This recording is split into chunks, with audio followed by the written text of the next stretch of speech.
Hoy, 3 de octubre, conmemoramos un aniversario más del general Francisco Morazán, un hombre que ha dejado un legado impresionante en la historia de Honduras y de Centroamérica. Muchos lo califican por sus luchas unionistas con Simón Bolívar y con otros grandes próceres latinoamericanos. Es momento de reflexionar realmente porque hay muchas cosas sobre Morazán que podemos conversar hoy y que van a ser muy interesantes. Recordamos que José Francisco Morazán Quesada nació el 3 de octubre de 1792. Se conmemoran 321 años de su nacimiento, que son fechas que debemos de recordar nosotros los hondureños. Fue fusilado un 15 de septiembre de 1842 en San José, Costa Rica, por Maximiliano Cavalera. Vean ustedes cómo va cronológicamente esta historia. 181 años después de su muerte, de su pensamiento unionista, este perdura entre los centroamericanos y es algo que a nosotros los hondureños nos hace sentir muy bien. 181 años después de su muerte.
Gracias por estar con nosotros este 3 de octubre, que conmemoramos el aniversario del general Francisco Morazán, uno de los próceres más destacados de nuestra historia. Su pensamiento aún perdura, aún después de su muerte. Y esto nos debe enorgullecer como hondureños, porque hay cosas, yo sé que tal vez él no fue perfecto, y fue humano y se equivocó en muchas cosas. Pero sus luchas es lo que nosotros no podemos negar. Y como decía Ramón Rosa, Morazán fue querido por unos y odiado por todos, porque así como habían personas que exaltaban su figura, también tuvo enemigos acérrimos, enemigos que hasta que lo llevaron a su tumba. Pero cuando uno construye con sentimiento algo, vemos los resultados. Y para hablar de este tema, tenemos aquí como invitado a justamente Brian Bueso. Él es historiador y catedrático universitario. Para hablar de esto, porque miren, Morazán nos deja muchas reflexiones, aunque muchos políticos, hay que decirlo también, han adoptado este pensamiento manipulado, medio retorcido, para su provecho. Pero hoy vamos a hablar de esas cosas que como hondureños nos deben de sentir orgullosas de haber tenido un prócer, un líder unionista. Se pueden imaginar que unión de los estados. Muchísimas gracias, licenciado. Gracias por estar aquí con nosotros en Diálogo de Impacto. Un placer por la invitación y muchas gracias. Sin más para degustar y hablar sobre Francisco Morazán Quesada. ¿Le encantó las tomas de entrada? La verdad que sí. Bueno, son de la Casa Morazán, ubicada en el centro de Tegucigalpa, un lugar muy, muy bello, en el que invito a todos los televidentes que puedan asistir, ya que es un rincón importante de la historia, y más aún sobre este prócer como lo es Francisco Morazán. Sí. Aquí es bien interesante porque inicié con esto. Morazán fue un hombre muy querido, y lo decía el doctor Ramón Rosa, que escribió unos artículos bastante interesantes. Un hombre muy querido, pero también un hombre muy odiado. Sí, así es. Podemos analizar la figura política de Morazán. Es una persona que trae nuevas ideas, una persona que quiere organizar una administración que durante la época colonial estuvo acostumbrada a la corrupción y estuvo acostumbrado a la ley del garrote, como se dice coloquialmente, ¿no? Donde se sometía por medio de la fuerza a los indios, a los negros, a los criollos, a todo el que se rebelara contra el sistema español. Y Morazán trae unas ideas que las toma de la Revolución Francesa, lo que es la libertad, la igualdad y la fraternidad, y promueve esto dentro de una joven nación, dentro de una joven Centroamérica que todavía no tiene una idea clara de hacia dónde se dirige, una construcción directa, o una, podemos llamarlo en palabras actuales, unas políticas públicas de qué debe hacer, de cómo debe formarse. Esto hace que Morazán se genere sus enemigos por parte de la élite del momento, la élite criolla, sobre todo en Guatemala, un país que no quiere a Morazán aún en el son de hoy. Es solamente recordado, pero no es venerado, como en el caso de El Salvador y de Honduras, no es querido. Al igual que en Costa Rica todavía hay personas todavía hay elementos que no aprecian esta historia y no toman en cuenta la figura tan grande de Francisco Morazán, al punto de que podemos ver que Morazán, incluso Gabriel García Márquez, Pablo Neruda, escriben sobre él, lo mencionan en sus escritos. También en lo que es en Francia hay varios museos y calles en los que tienen muchos de los escritos de Francisco Morazán, el intercambio de correos, pinturas sobre el general Francisco Morazán. Podemos ver que Morazán trasciende las fronteras centroamericanas y se convierte en una figura de estudio por parte de los norteamericanos, los británicos e incluso los franceses. Sí. Y aquí hay un punto bien interesante, porque se criticó mucho cuando la presidenta Xiomara Castro, para que veamos que Morazán está muerto hace 181 años, pero todavía genera controversia. Cuando la presidenta Xiomara Castro expone en su discurso en Nueva York, ante las Naciones Unidas, ella dice que esas mismas élites que mataron a Morazán, ¿verdad?, son las que se oponen, y fue duramente criticada, pero aquí usted prácticamente nos dice de que sí las élites estaban en contra de Francisco Morazán. Sí, pero son élites diferentes. O sea, si podemos analizar, tomar los apellidos y el linaje, puede que uno u otro de los actuales poderosos del país esté vinculado a estas familias, pero realmente la élite conservadora, tomando la palabra del siglo XIX, era una élite diferente, era una élite totalmente cerrada a los cambios, estrictamente guatemaltecos en su mayoría, muy pocos hondureños. De hecho, Morazán en Honduras tiene resistencia, pero hasta que decide intervenir a la Iglesia Católica con las legislaciones que impiden el pago de bienes extras o la limitación de lo que son el manejo de los dineros por parte de la Iglesia Católica. Pero salvo eso, en Honduras realmente no tuvo rivales acérrimos, tuvo enemigos políticos, puesto que todos querían el poder que él tenía en el caso de Honduras, pero realmente sus enemistades fueron directamente con la élite guatemalteca, tanto que el general Carrera, que es quien lo vence al final y lo expulsa de Guatemala, es precisamente un indio guatemalteco, parecido a los indios que Morazán impulsa para que tomen los mandos de los ejércitos en Honduras, y que decide adoptar parte de las ideas de Morazán de crear un ejército local para poder combatir a Morazán en diferentes localidades y después un ejército nacional. Este rival toma ideas de Morazán, incluso podemos ver que sus rivales se ven influenciados por Morazán. Pero él, el que lo vence, solamente es un títere de la élite guatemalteca que estaba acostumbrada a tener el poder desde que incluso éramos parte del Imperio Español. Los guatemaltecos eran la capital, eran la Capitanía General de Guatemala, eran la capital de Centroamérica y no querían ceder poder, y menos ante Honduras y El Salvador, puesto que ellos se enemistan con Morazán porque decide trasladar la capital de Guatemala hacia San Salvador, y también porque le da particular interés a Honduras y Nicaragua. Entonces fue así como, no, momento, mis negocios están en Guatemala, mi riqueza está en Guatemala, yo no me voy a mudar hacia El Salvador, no me voy a mudar a Honduras para poder tener más riqueza. Entonces veamos cómo eliminamos a Morazán desde el mapa, y desde este punto de vista puede ser que la presidenta haya decidido tomar la idea de que realmente el rico siempre quiere ser rico y no quiere ceder ningún centavito ante el pobre. Yo prefiero imaginarme que esa fue la idea de su discurso. Yo creo que esa fue la idea de su discurso. Lo que pasa es que en el momento usted sabe que se polariza todo aquí en Honduras. Así es. Pero es buena la relación porque, o sea, ahora entendemos realmente de dónde lo tomó. o sea, haciendo como una relación histórica, pues que la élite, como dice usted, siempre trata de proteger sus intereses, ¿verdad? Y está siempre tratando de sacar mayor provecho a las minorías. Y eso fue lo que sucedió con Morazán. Ahora bien, licenciado, hay una cosa que, y lo comentábamos un poco, cuando nos hablan de Morazán, creemos que tiene que ser aburrido, porque lamentablemente en la escuela, y hay que decirlo, cuando estudiamos a Morazán nos hacían memorizarla, como decía, estudiar a garrote, como decíamos popularmente, en mi época, ¿verdad? Aprender de AP y de PA, memorizar, no interpretar. Pero la historia de Morazán es tan rica y la tenemos tanto nosotros acá, que justamente que estamos en este feriado morazánico, debería ser un momento para que los hondureños también hagamos un poquito de turismo cultural. Así es. Bueno, de hecho hay muchos docentes de la Universidad Nacional Autónoma y algunos de la Pedagógica que promueven precisamente lo que usted menciona, lo que sería el turismo histórico. El licenciado Arnulfo de la Costa, de la Universidad Nacional Autónoma, del doctor Jorge Alberto Amaya, también de la Universidad Nacional y de la Universidad Pedagógica, quienes son grandes morazanistas, por cierto, un saludo a ellos, grandes mentores y amigos. Morazán no solamente es la figura política que nos enseñan en la escuela, en el colegio, lastimosamente nuestro sistema de educación todavía mantiene sus ideas positivistas en el que usted tiene que aprenderse que es el 3 de octubre de 1792, punto. Nació, murió, hizo esto importante y ya estuvo. Pero Morazán es una persona muy importante para la historia de Centroamérica y puntualmente de Honduras.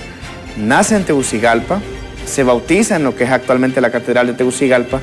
Su familia son pertenecientes de Europa, puntualmente de las islas que primero fueron del Imperio Español, luego fueron parte del Imperio Francés.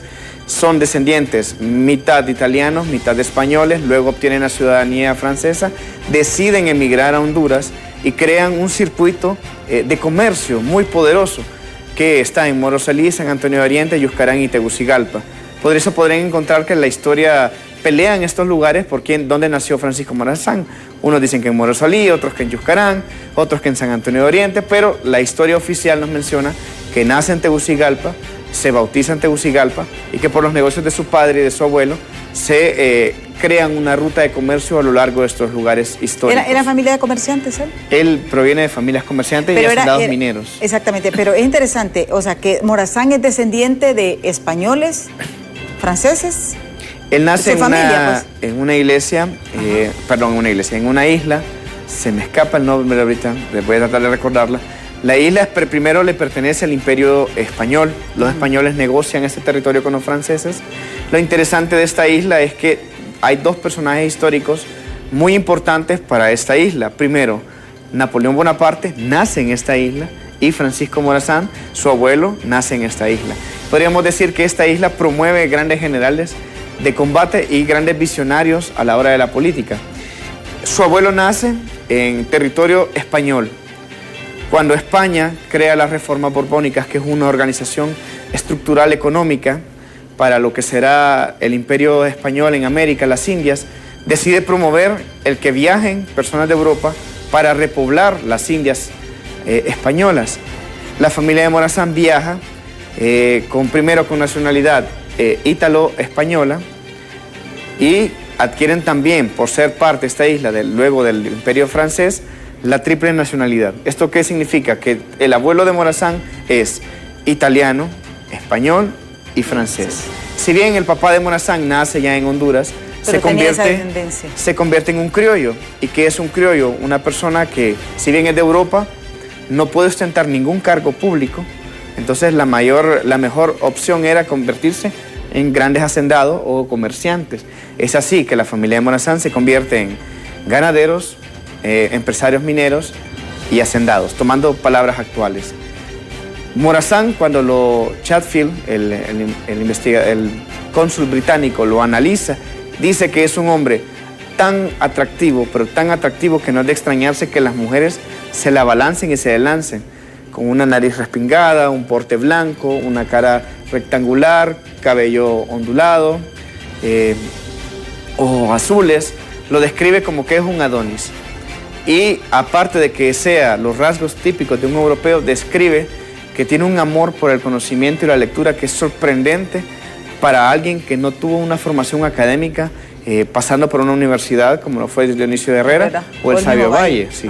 ¿Morazán no tuvo esa misma formación? Morazán aunque, no tuvo aunque formación. al final ellos estaban medio emparentados, ¿verdad? Su padrino es Dionisio de Herrera. Sí, y Dionisio de Herrera tenía... Mira, eso me encanta a mí de la historia, porque a veces uno se queja, por ejemplo, del nepotismo, ¿verdad? Porque hay que decirlo, pero esto es normal en las sociedades. Y cuando uno mira, por ejemplo, a Dionisio de Herrera era padrino de Morazán, pero Dionisio de Herrera con Valle eran primos, si no estoy equivocada en la historia. Así es. Porque ahí me encantan las curiosidades. Yo más que la historia me encantan las curiosidades y son cosas que muy pocas cosas veces no lo dicen, ¿verdad? Pero es interesante, el padrino de Morazán fue Dionisio de Herrera, que fue el primer jefe de Estado luego de la independencia. Dionisio Herrera incluso adquiere el cargo de secretario dentro de lo que es la Alcaldía Mayor de Tegucigalpa, bajo el gobierno de Narciso Mayor, el último alcalde español de la Alcaldía Mayor de Tegucigalpa, y él tiene acceso, al estar dentro del gobierno, a los libros prohibidos. ¿Qué son los libros prohibidos? Una serie de libros que la Iglesia Católica junto con los imperios europeos deciden que no pueden existir y que no pueden llegar a las Américas. Lo que será las ideas de la Revolución Francesa, muchos tratados sobre lo que habla Danton y Robespierre, y Dionisio Herrera es un gran lector. Dionisio Herrera y Valle adquieren este conjunto de libros y gracias a ellos Morazán tiene la oportunidad o el espacio de poder leerlos, de poder formarse con estas ideas progresistas y estas ideas liberales, tomando el concepto puntual de lo que es la liberalización de lo que es la Europa, el concepto de libertad. Morazán no tiene una formación académica, así como lo tenemos actualmente nosotros, de escuela, colegio, universidad, sino que él tiene una formación por parte de un gran amigo, que es un sacerdote franciscano, le sirve de mentor, pero hasta ahí él no puede llegar a una escuela de instrucción militar, él no puede llegar a una universidad de San Carlos, como si lo hizo Dionisio de Herrera o Valle, puesto que eran muy difícil accesar aún para los criollos estos lugares y eran muy costosos, muy caros. Si bien Morazán tenía riqueza, no era tan rico para poder costearse una universidad literalmente clasista como era la Universidad de San Carlos de Borromeo. Muy similar a la actualidad, no todas las personas pueden acceder a la Universidad Nacional Autónoma de Honduras y mucho menos a las universidades privadas. La educación siempre ha sido elitista en ese sentido. Pero ¿qué hace Morazán? Y es algo que usted nos mencionaba tras cámaras. Morazán se forma y más allá de las ideas, de la política que se manejaba en ese entonces, Morazán se forma, se educa y decide transformar lo que es una Centroamérica. ¿Qué hubiese pasado con el Producto Interno Bruto de Honduras si nos hubiésemos unido con toda Centroamérica? Era mucho más fuerte. El PIB fuese mucho más fuerte que el de Colombia, más fuerte que el de Venezuela. Nuestras políticas mercantiles, si lo hubiésemos desarrollado con él, hubiésemos sido una potencia, porque él quería potenciar lo que era el comercio marítimo del Atlántico, el Pacífico, pero aparte quería crear el canal interoceánico en Nicaragua, no en Panamá. Al tenerlo en Nicaragua, indirectamente, tanto el comercio del Atlántico y el Pacífico hubiesen sido controlados por las provincias de Centroamérica. Estados Unidos no había tenido control sobre él, como lo tiene con Panamá. Eso hubiese significado que todo el dinero que ingresa a través del canal de Nicaragua hubiese llegado a las arcas de una nación centroamericana, fortaleciendo desde el punto de vista económico, social, político y de educación. Morazán estuvo demasiado adelantado a su época y eso hizo que tanto en el pueblo como en las élites se generara un gran descontento y también un gran amor hacia Morazán. Sí. Y aquí es interesante, ¿verdad? Porque esas ideas unionistas, si vemos, sí las formaron algunos países. Por ejemplo, Estados Unidos es una nación de estados federales. O sea, cada estado tiene su independencia, su autonomía, pero dependen a un gobierno. Y lo mismo hizo México. Y por eso vemos las diferencias de estas potencias. Y yo no me imagino realmente si Honduras hubiese podido, Centroamérica hubiese podido unirse en ese momento, ¿verdad?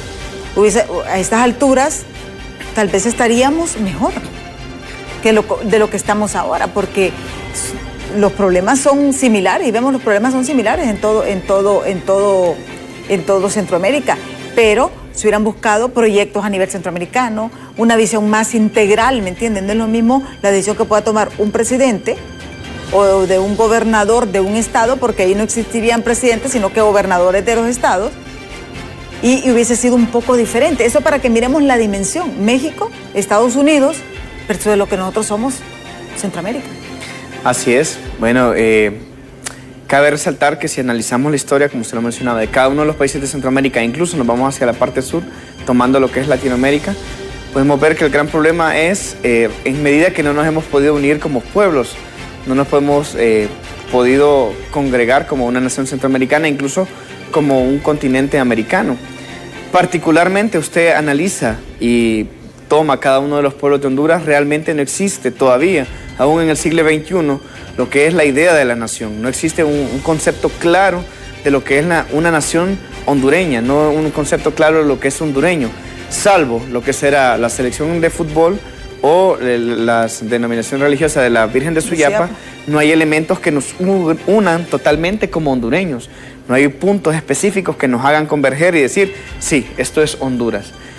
Elementos contrarios que sí le pasan a nuestros compatriotas que emigran hacia otros países para poder tener una mejor calidad de vida. El pabellón nacional, el himno nacional, el escudo nacional, la gastronomía nacional los convierte inmediatamente en hondureños y le agarran ese fervor a su tierra que los hace incluso, pudimos ver en España hace poco, repetir lo que son los desfiles patrios, conmemorar la independencia de España, realizar danzas folclóricas y crear lugares completos, así como los chinos hacen su barrio chino en cada país, crear elementos, lo que fue en Madrid, lo que fue en Barcelona, barrios enteros donde los hondureños conmemoraban las fiestas patrias, los elementos patrios y la gastronomía hondureña. Morazán no quería una Honduras como tal, como un estado. Morazán es 2 veces jefe de estado de Honduras, 3 veces, 2 veces presidente de la Provincia General de Centroamérica, y Morazán lo que sí quería de Honduras puntualmente era desarrollar en primera instancia lo que sería actualmente el turismo, 2, lo que sería la minería y la ganadería, porque en Honduras hay muy buen material en materia minera, tanto que sí que el rey Felipe II, todavía siendo Honduras provincia de ellos, menciona que el mineral de Santa Lucía, de Yuscarán y de Ojojona es de tan alto valor que incluso supera la minería alemana y española. Está hablando de que la plata encontrada en estos lugares es de increíblemente valor y decide donar al poblado de Santa Lucía el Cristo de las Mercedes y un copón de plata, porque siendo un pueblo tan pobre ha obsequiado un mineral de tan alto valor. A la Alcaldía Mayor de Tegucigalpa decide donar lo que será dinero para la construcción de lo que es ahora actualmente la Catedral de Tegucigalpa, y el rey Felipe II le otorga grandes privilegios a la Orden Mercedaria, puesto que él tenía un gran favoritismo a esto, porque ve en Honduras puntualmente y lo que será Centroamérica un potencial muy grande. Este potencial minero también lo ve el general Francisco Morazán, pero decide que ya no tiene que estar en ciertas manos, ya no tiene que estar solamente en Guatemala. Todo el mineral que se extrae de Honduras va a Guatemala y de Guatemala a España, pero se robaban una gran parte. La corrupción es parte de nuestra historia. Y eso le iba a decir, que la corrupción vemos que siempre estuvo presente. ¿Será por la influencia española? Lastimosamente el ser humano tiene por tendencia el acaparamiento. En todos los países podemos ver corrupción. Lo que pasa es que en Honduras no ha habido un castigo severo a las élites, a los políticos, y podemos ver corrupción desde el ciudadano a pie hasta el presidente o presidenta, tomando a lo largo de nuestra historia.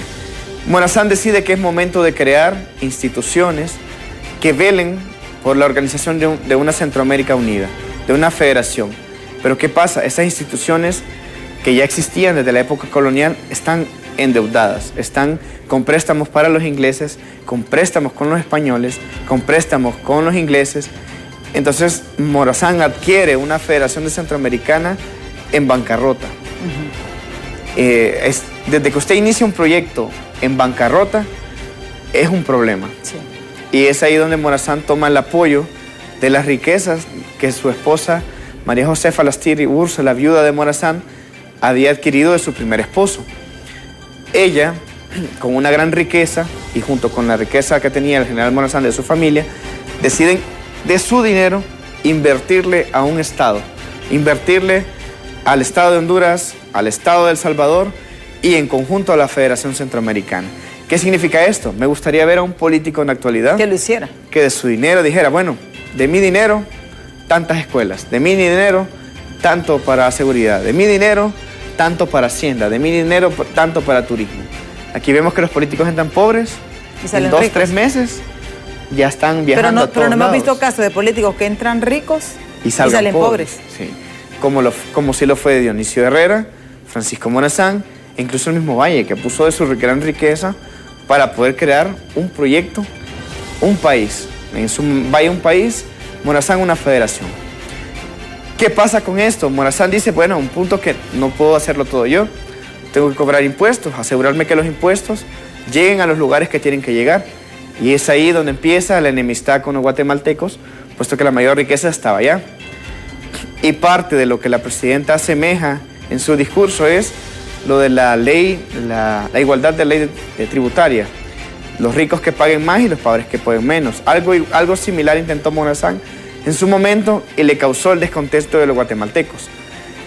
Podemos ver que, como usted lo mencionó en su momento, el rico no quiere perder nada, ¿no? Morazán tal vez le faltó un poco de tacto de negociación para poder llevar a cabo estas ideas, pero pasó un problema muy grande. Las élites convencieron al pueblo de a pie de que Morazán era incluso un demonio enviado por el diablo, que Morazán era lo peor que había. Una campaña de desinformación que decimos ahorita, de lo que nosotros conocemos como campañas de desinformación, ¿verdad? Que lo que utilizan estrategias políticas y sí se la aplicaron entonces a Morazán. Correcto, de hecho cuando hubo la peste del cólera, todos dijeron que era un castigo de Dios enviado al pueblo centroamericano porque habían votado por Morazán y lo habían hecho presidente de Morazán.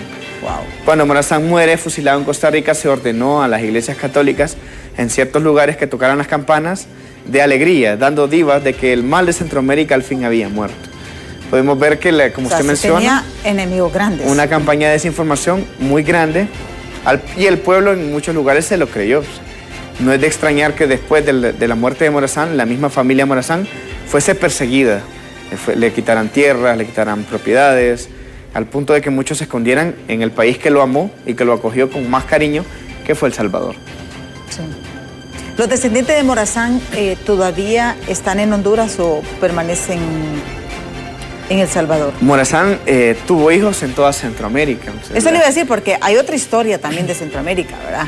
El hecho de haber sido un hombre guapo, y hay muchas historias también que trascienden. El hecho de su fusilamiento, hablan de también un amorío de faldas que hizo el detonante, ¿verdad? Este general parece que, o sea, y hay muchos rumores de eso, de que fue más por un lío pasional, o sea, aunado por las élites, pero aprovecharon esa circunstancia y que por eso fue que se dio su fusilamiento en Costa Rica. Sí, incluso Gabriel García Márquez dice que Morazán fue el París, tomando la historia de la Ilíada griega, que Morazán fue el París que se robó a la Helena de Costa Rica. Sí, Morazán tiene una hija, con una mujer casada con un general costarricense, pero el general no está en Costa Rica. De hecho, él no se da cuenta de que su mujer le ha sido infiel hasta después del fusilamiento del general Francisco Morazán. De hecho, esto es gracias a un periodista hondureño y a un periodista guatemalteco que son enérgicos investigadores del linaje de Morazán. Es interesante, vean ustedes, Morazán, como dicen, se robó la muchacha y la muchacha era casada. Y esto generó mucho aprovechamiento también de las élites para manipular eso. Por eso hay que tener mucho cuidado, especialmente los políticos. Y vean qué bonita es la historia, porque los mismos hechos se repiten hoy con diferentes actores.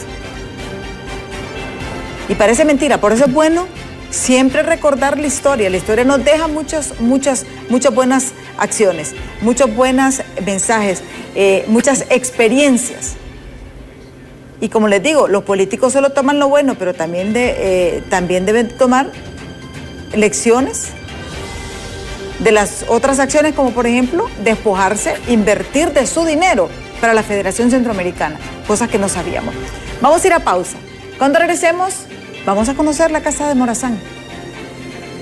Este importante legado que tenemos los hondureños aquí en el centro de la ciudad. Y que por norma debería de ser que todo estudiante, todo ciudadano debe de hacer este recorrido, porque es un legado donde usted puede conocer realmente parte de la vida del general Francisco Morazán. Así que vamos a pausa, no nos cambie que ya volvemos.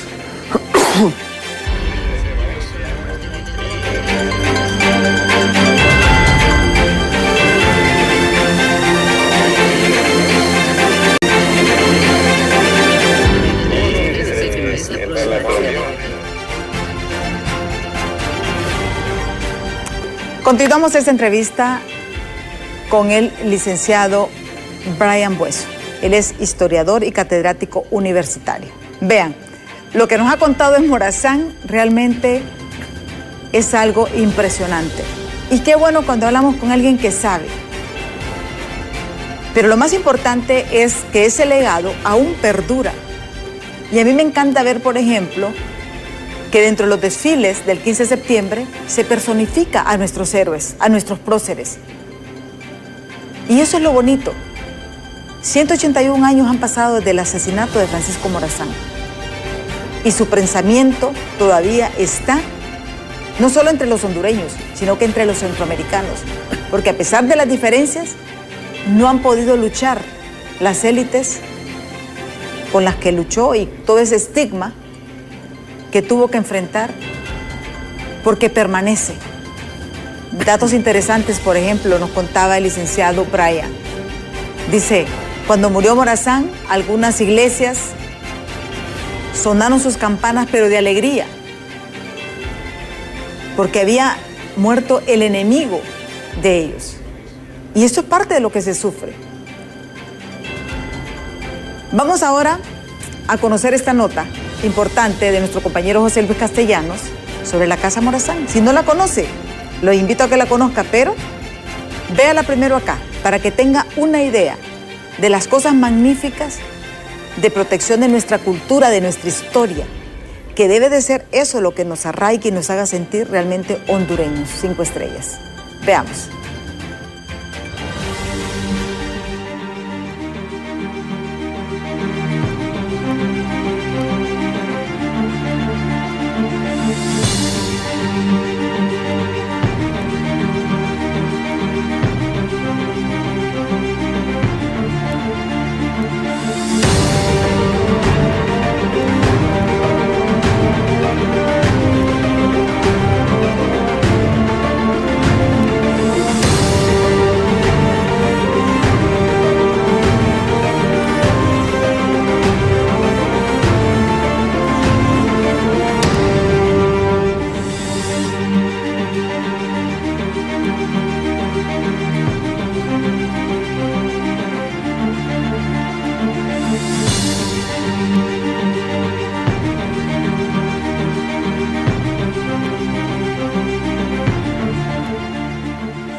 La Casa Morazán tiene 260 años de haberse construido. Fue construida en el año de 1760, donde su primer dueño fue un señor de apellido Moratalla que vino de Cataluña, España, en 1770.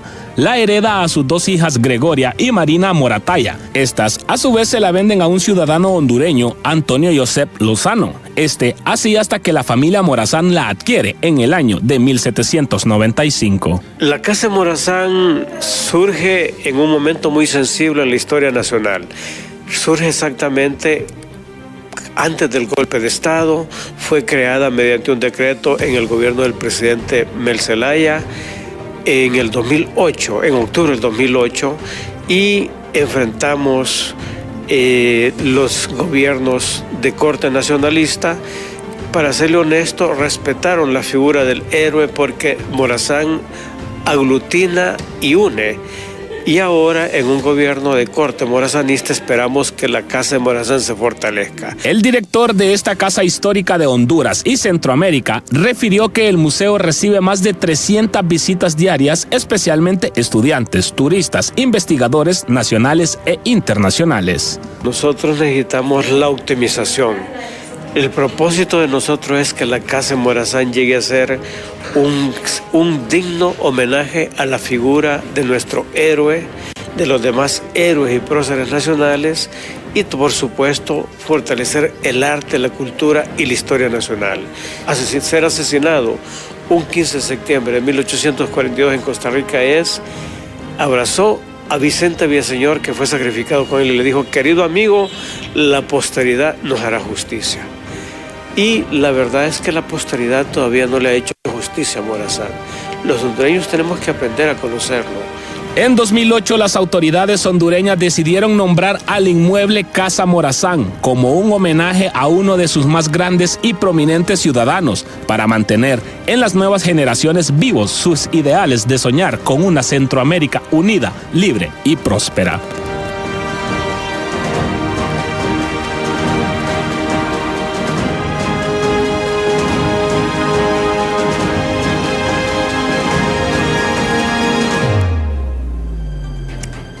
Y la verdad es que no ha sido fácil para Carlitos Turcios, lo que lo conocemos, mantener esta historia, este pedacito de historia. Y mire, está en el Parque Central de Tegucigalpa. Ni siquiera se tiene que desviar mucho. Pero ¿se imaginan cuántas aventuras encierra la casa de Morazán? Aquí nos estaba contando el licenciado Brian algunas interesantes, que Morazán se escapaba de niño de esa casa, y esta era una casa de 2 pisos, sí. Y 2 pisos bastante altos, ¿verdad? Porque estamos hablando de...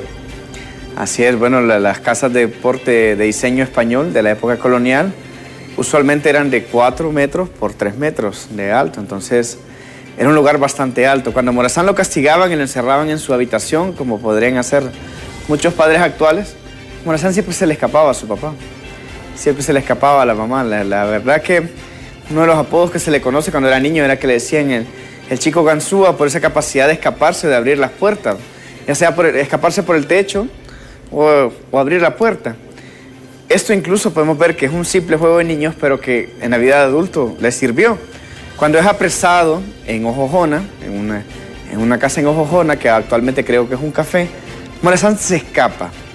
Cuando es apresado en lo que es actualmente la Biblioteca Nacional, en el centro de Tegucigalpa también se escapa. Cuando es apresado en lo que va a ser Costa Rica, también tiene la oportunidad de escaparse. El general Francisco Morazán era todo un escapista, un Houdini. Recordé el nombre de la isla, haciendo un paréntesis, se llama la isla de Córcega. Ah, de Córcega. Sí, la isla de Córcega, que es donde nace Napoleón Bonaparte y nace también el abuelo de Francisco Morazán, que en su momento estuvo bajo el Imperio Español, después el Imperio Francés. ¿Por qué hago mención esto? Aparte de que les debía el nombre. Morazán adquiere esa pasión por la literatura europea y hace que sea un personaje muy querido para los gobernantes franceses. Tanto así que las pinturas que hay en Europa, así como la estatua que se ubica en el centro de Tegucigalpa, dibujan a Morazán con la vestimenta de un gran mariscal francés. No porque se quieran imaginárselo, porque Morazán haya posado, sino porque dentro del imaginario de los europeos, un general tan grande tendría que haber vestido de esa forma. Por eso pueden ver que cuando se hace, gracias al gobierno del Porte Liberal de Marco Aurelio Soto y Ramón Rosa, ellos mandan a hacer la estatua del general Francisco Morazán. El artista se imagina a Morazán como un gran mariscal francés y le hace una estatua de estilo ecuestre. ¿Qué significa esto? Las estatuas de estilo ecuestre están reservadas exclusivamente para los reyes o los grandes emperadores. En el caso de América solo tenemos estatuas ecuestres de Simón Bolívar, José de San Martí y Francisco Morazán. Son los únicos 3 americanos, tomando todo el continente americano, que tienen estatuas ecuestres en Europa y en América. Podemos ver que la figura de Morazán resalta más allá de un simple héroe, un simple prócer cada septiembre. Hay departamentos que se llaman Francisco Morazán, como en el caso de El Salvador, en el caso de Honduras. Hay estadios de fútbol que se llaman Francisco Morazán. Incluso hay pueblos que llevan el nombre de Francisco Morazán. En el caso del departamento de Francisco Morazán es en su honor. Así es. Hay pueblos en Nicaragua, hay pueblos en Colombia, hay pueblos en Argentina, en Perú, tomando en consideración que el presidente de Perú... ¿Tuvo mucha incidencia realmente Morazán en América del Sur? De hecho, sí, estuvo en su exilio, primero en Perú, después en República Dominicana, en Santo Domingo, visitó Venezuela, estuvo en Colombia durante sus años de exilio. El presidente del Perú admiraba tanto la figura de Morazán que cuando llega Morazán a Perú, le ofrece que sea el capitán del ejército peruano. Hay que recordar que Perú, junto con el Virreinato de México, que es actualmente el país de México, son los lugares donde más se extrae oro y eran los lugares más importantes para los españoles.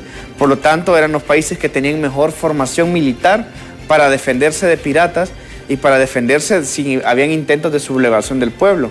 Quiere decir que habían grandes personas formadas académicamente como militares, pero él prefería tener a Morazán que tener a uno de los capitanes formados dentro del Imperio Español. Esto habla de la astucia y de la gran capacidad de liderazgo militar que tenía Morazán. No es de extrañar que la batalla de la Trinidad sea tan famosa no solo en Centroamérica, sino que también a nivel mundial. Estamos hablando de una batalla de 450 hombres contra 3.500 hombres. Morazán vence, incluso les roba las armas, las botas y toda la indumentaria militar al ejército de Milla. Esto hace que Milla regrese a Guatemala totalmente derrotado, totalmente vencido, y lo aparten de la figura política de Guatemala. 450 versus 3.000. Versus 3.500 hombres. 3.500 hombres. Eso nos narra la historia. Estamos hablando de que la cantidad eran casi 5-1, si mal no me equivoco, o 10-1. Morazán tenía una característica que lo vuelve querido por los pobres y los desposeídos. ¿Qué hace Morazán durante su gobierno y durante su ejército? Decide tomar a los indios, a la élite más desposeída dentro de los pueblos.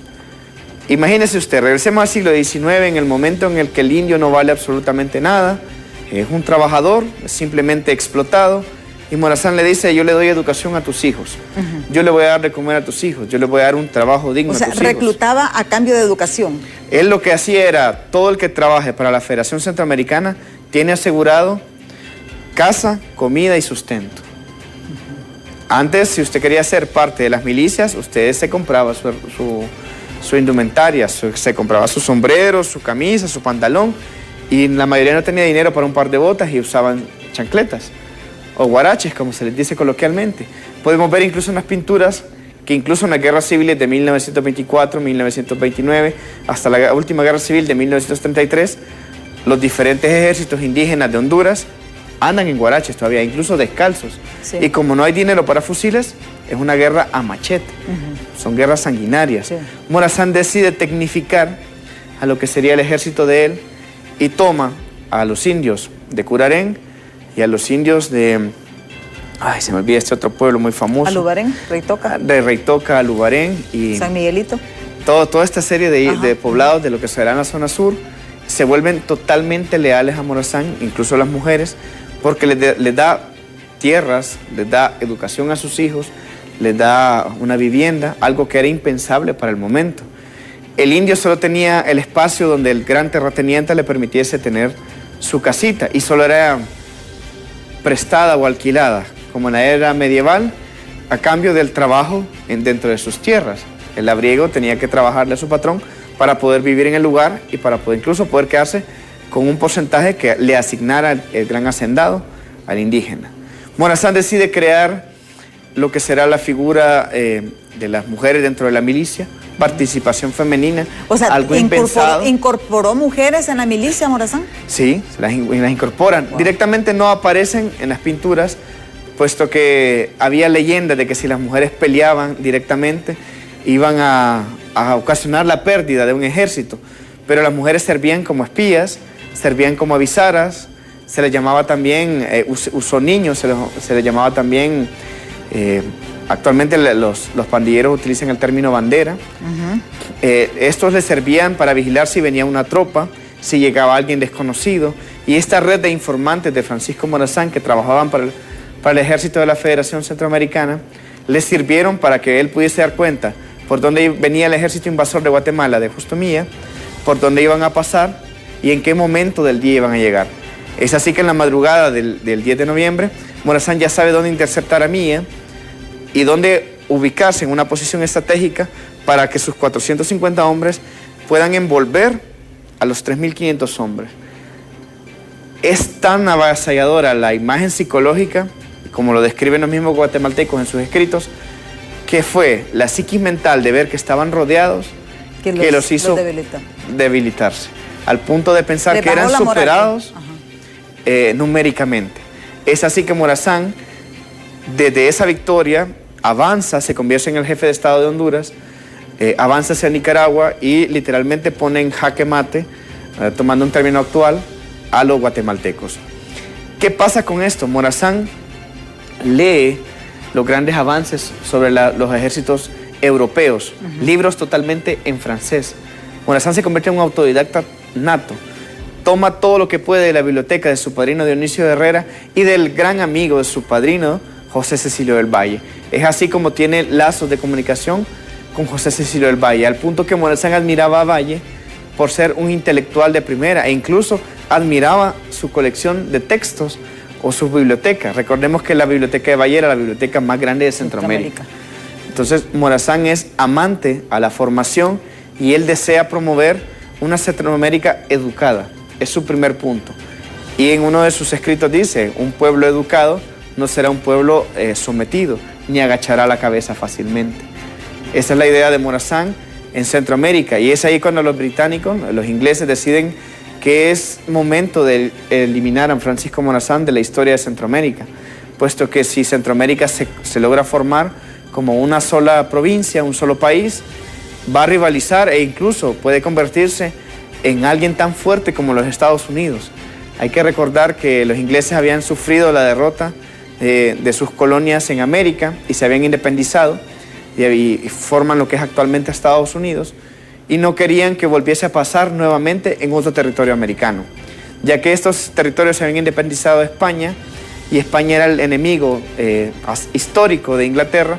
Ellos deciden invertir grandes cantidades de dinero, recursos, en lo que va a ser Nicaragua, también en lo que va a ser Costa Rica y posteriormente lo que será Panamá, que era parte en ese momento de la Gran Colombia, para que estos ejércitos, este dinero, cree una campaña de desinformación, usando palabras actuales, para eliminar la figura de Morazán. Sí, increíble realmente.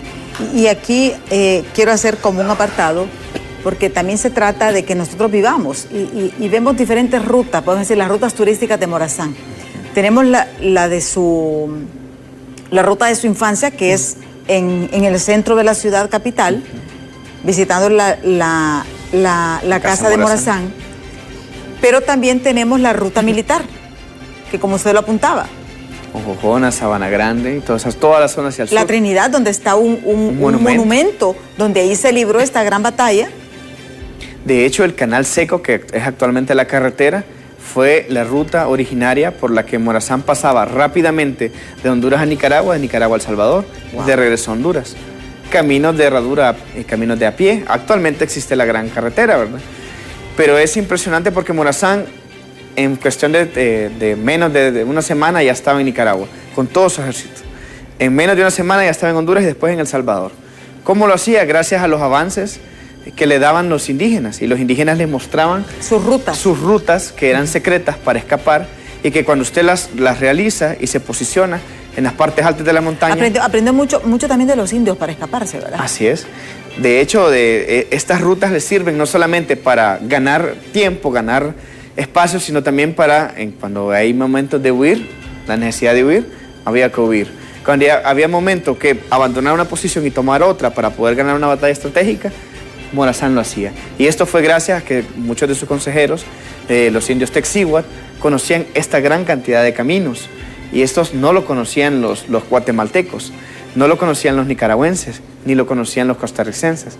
Morazán se hace amigo de la gente de cada poblado, al punto de que estos les sirven y le permiten realizar una gran cantidad de movimientos militares, económicos, que podemos ver que en la actualidad los hemos retomado hasta este siglo XXI. ¿Qué hubiese sido Honduras si desde 1835 hubiésemos creado el Canal Seco?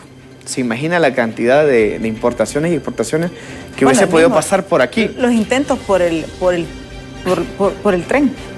El sistema aquí ferroviario. Lamentablemente el sistema ferroviario, aquí lo que hicieron fue que lo vendieron a pedazos, cuando ya estaba una estructura, por lo menos una parte de la zona norte, porque las bananeras crearon parte de ese ferrocarril, o desde mucho antes. Las bananeras... Cabañas creo que Cabañas hace Cabañas hace alusión al ferrocarril. Cabañas, si no me falla la memoria. No, está muy bien, de hecho. Ando bien. Anda bien en historia. De hecho, Cabañas es quien decide crear en su gobierno el ferrocarril nacional. Lastimosamente, un mal negocio hace que Honduras se endeude por casi más de 200 años con este ferrocarril que nunca llegó se robaron el dinero, como es costumbre. Sí. Las negociaciones no existían como ahora, que uno puede demandar, que uno puede hacer la gran cantidad de movimientos. Y se robaron y nos dejaron, como dicen, para que ustedes vean que las estafas siempre están. Mire que el tiempo se nos ha agotado, licenciado. Ha sido un placer realmente haber conversado con usted sobre este tema. No, es que hablar de Morazán creo que se ocupan años, meses, tuvo una gran cantidad de tiempo. Sí, no, yo le agradezco infinitamente porque yo creo que son momentos también que tenemos que reflexionar. Como les digo, yo sé que mucha gente está con el tema político, pero también es tiempo de que ver un poquito a nuestros próceres, nuestra historia, y conocer un poquito más de esto, porque eso es lo que nos hace realmente a nosotros sentirnos, arraigarnos como hondureños. Muchísimas gracias por su atención. Le agradezco al licenciado Brian por habernos acompañado. Él es historiador y también catedrático universitario. A ustedes, televidentes, 1.000.000 de gracias por haber compartido con nosotros. Los dejo con las chicas de Hola Honduras, que ya están listas con toda la información. Yo soy Oscar, les espero mañana aquí en punto de las 7 de la mañana. Hasta mañana.